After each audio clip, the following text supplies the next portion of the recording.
guys. Hello, Hey, Federica. Hello, I love the movie. Oh, thank you thank you so so much. much. Yeah, it's very unique, but at the same time, it reminds me a lot of Spike Lee's cinema, When Harry Met Sally and Notting Hill for the London vibes. I love it very, Oh, very much.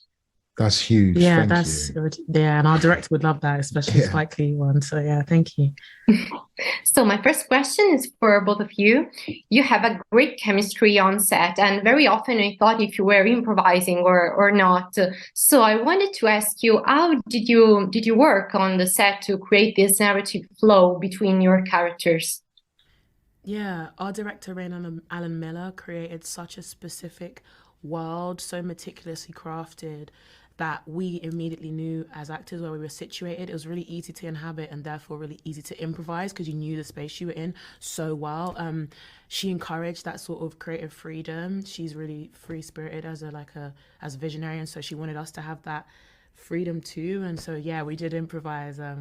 A lot. She'd often leave the camera rolling and we'd say the most ridiculous stuff that definitely ended up on the cutting room floor for 90%, but some of it made it in. Some of it made it in, Yeah. And David? Yeah. Exactly what Vivian said. I think we had so much freedom, and we were kind of trusted in a way that I'm like, oh, I can't believe they actually trusted us. But they did. They really trust us to not only inhabit these characters, but also react to Peckham, which we always say is like the third character in this film. South London is so vibrant and so live that you can't plan too much. You just got to run with it, and I think that's what makes a good anything good, but especially a good romantic comedy. Yeah. In the movie, the characters often talk about the right moment. And my question for you is, do you think that love is a matter of right moments or right people? Oh, it's a great Oh, that's a lovely question. question. Oh, I think. Listen, of course, it's a combination, but if I had to choose one, I actually think it's the right moment. I think that we change as people, don't we? And you might be one person 3 years ago, and you're kind of like, oh, I don't even know who I was then. So I think it's timing.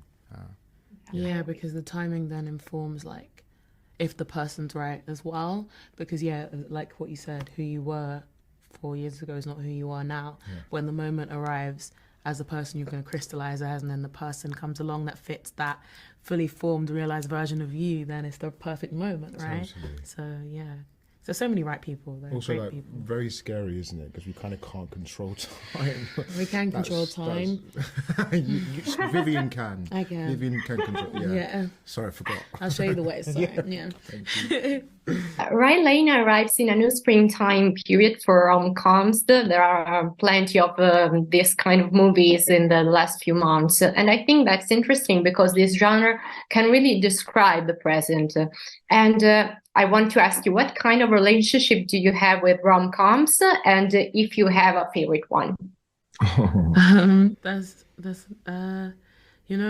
as a kid, I was very nerdy, bookish, emo. So like I never gravitated towards rom-coms. Obviously, I've seen the classics, the greats, all of Richard Curtis's work and stuff. But yeah, it was never really my genre apart from we share this love for Love and Basketball. Love and basketball. But David over here is a rom-com vet. I am.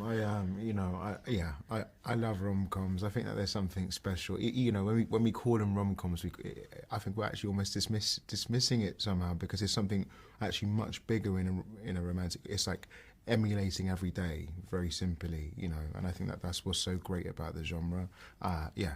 Love and Basketball is an absolute classic. Like Vivian said, the Richard Curtis films, and again, Richard Curtis isn't like a rom-com writer. He's just like a great writer, Fantastic, yeah. and can write dialogue that feels so honest and true and Human, amazing. yeah. So, that's why I like him. Not because I'm a romantic or anything, you know.